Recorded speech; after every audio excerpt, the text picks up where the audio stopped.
Putin को उस phone call में ऐसी क्या बात हुई जिसके बाद ईरान को बर्बाद करने की धमकी देने वाले ट्रंप अचानक से ईरान का धन्यवाद अदा कर रहे हैं। ट्रंप ने ईरान की तरफ अपने अब्राहम लिंकन युद्धपोत को रवाना कर दिया था और ईरान के प्रदर्शनकारियों से कहा था कि मदद आ रही है, लेकिन उसके कुछ घंटे बाद ही जब ट्रंप से पूछा गया कि आखिर ये मदद अभी तक ईरान क्यों नहीं पहुंची, तो ट्रंप ने कहा देखते हैं आगे क्या होता है। इसके बाद ट्रंप से पूछा गया कि क्या अरब और इजराइल ने अमेरिका को हमला नहीं करने के लिए रोका है। इसके जवाब में ट्रंप ने कहा हम खुद ही माने।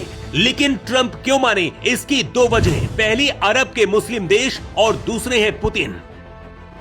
अमेरिका ने जब ईरान की तरफ अपना युद्धपोत रवाना किया, उसके बाद ईरान के राष्ट्रपति मसूद पेजेश्कियन ने व्लादिमीर पुतिन से टेलीफोन पर बातचीत की और संयुक्त राष्ट्र में ईरान का समर्थन करने के लिए आभार भी जताया और कहा कि अब अमेरिका को कैसे रोका जाए। तो पुतिन ने कहा मेरे पास एक प्लान है।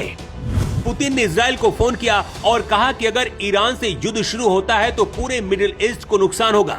इसके साथ ही हॉर्मुज स्ट्रेट से होने वाला दुनिया का करीब 30 से 40% व्यापार भी बंद हो जाएगा। हॉर्मुज स्ट्रेट ये एक सकरा समुद्री जलमार्ग है जो फारस की खाड़ी को ओमान की खाड़ी से और आगे अरब सागर से जोड़ता है। इसके उत्तर में ईरान सटा है, दक्षिण में ओमान और संयुक्त अरब अमीरात यानी कि यूएई है। युद्ध के दौरान हॉर्मुज स्ट्रेट से लगते ओमान, संयुक्त अरब अमीरात जैसे देश भी प्रभावित होंगे, इसलिए बाकी मुस्लिम देश भी ईरान के साथ ही खड़े हैं।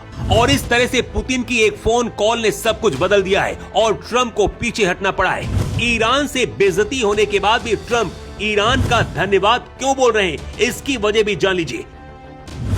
ट्रंप ने कहा कि ईरान में 800 से ज्यादा लोगों को फांसी दी जानी थी, लेकिन उन्होंने इसे रद्द कर दिया। मैं इस फैसले का बहुत सम्मान करता हूं। इसके बाद ट्रंप ने अपने सोशल मीडिया प्लेटफॉर्म पर भी लिखा है कि 800 से अधिक लोगों को फांसी दी जानी थी, लेकिन अब ऐसा नहीं होगा। ट्रंप ने कहा कि मैं इस बात की बहुत इज्जत करता हूं कि ईरान की लीडरशिप ने वहां पर होने वाली करीब 800 फांसियों को रद्द कर दिया है। इसके लिए उनका धन्यवाद।